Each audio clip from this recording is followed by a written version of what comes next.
At nalaman na natin ang naging ugnayan ng mga Muslim at Kristiyano. Ngayon naman ay alamin natin ang mga naging hakbang upang mabigyan ng sapat na edukasyon ang ating mga kababayang Muslim para sa pagpapaunlad ng kanilang pamumuhay. Ihahati naman sa atin yan ang aming kasamang si Eddie Arellano ng PTV Davao para sa ikatlong yugto ng kanyang special report.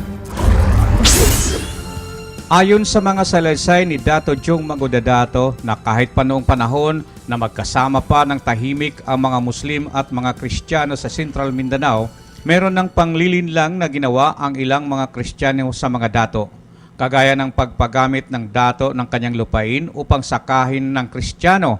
Lingid sa kaalaman ni Dato na balak pa lang angkinin ni Kristiyano ang lupang kanyang pinasakal lamang. Sa unang ani ni Kristiyano, bibigyan niya ng hati si Dato bilang regalo sa pagpagamit sa kanya ng sakahan. Hindi alam ni Dato na ang lupang iyon pala ay inaplayan na ni Kristiyano sa regional office ng Bureau of Lands na nakabase noon sa Manila. Nakikita ni Dato o di si isang Muslim na yung sinasakahan nila ay na-applyan na sa ibang pangalan. So yan ang habol ng mga descendant ni Dato o di kaya descendant ni leader na yun na ang tinatayuan niya hindi yan pinabili ng aking ninuno. Ang mga pangyayaring ito ay matagal na palang minamanmanan ng mga bansang Muslim kagaya ng Indonesia, Ehipto, Saudi Arabia maging ang Libya at Senegal. Habang nag-Hajj noong 1957, nakausap ng hari ng bansang Indonesia Abdul Nasir si Senador Tahir Alunto na pinadala ng Pilipinas. Nabanggit ng hari sa senador ang kakulangan sa edukasyon ng mga Muslim sa Mindanao.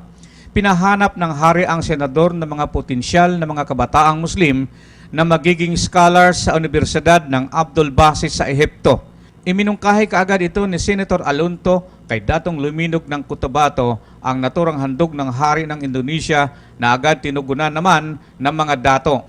Isa sa mga scholars na ito ay si Salamat Hashim, isa sa pinakamagaling sa hanay ng unang batch ng mga scholars.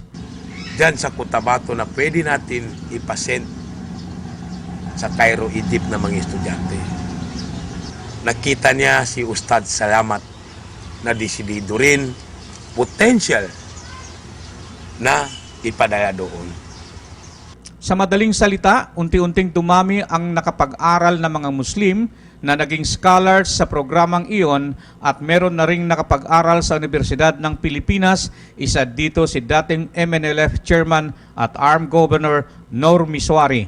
Ayon sa ating kasaysayan, ang Jabida Massacre ang siyang naging mitsa kung kaya sumiklab ang kaguluhan sa isla ng Mindanao at pagtatag ng MNLF. Ngunit ayon kay Dato Jong, marami pang mga dahilan dito. Ito ang ating tatalakayin bukas at ang mga Kristiyanong yumaman dito sa Mindanao sa pagpapatuloy sa salaysay ni Dato Jong Magudadato. Para sa Telebisyon ng Bayan kasama si Julius Masayon, Eddie Arellano.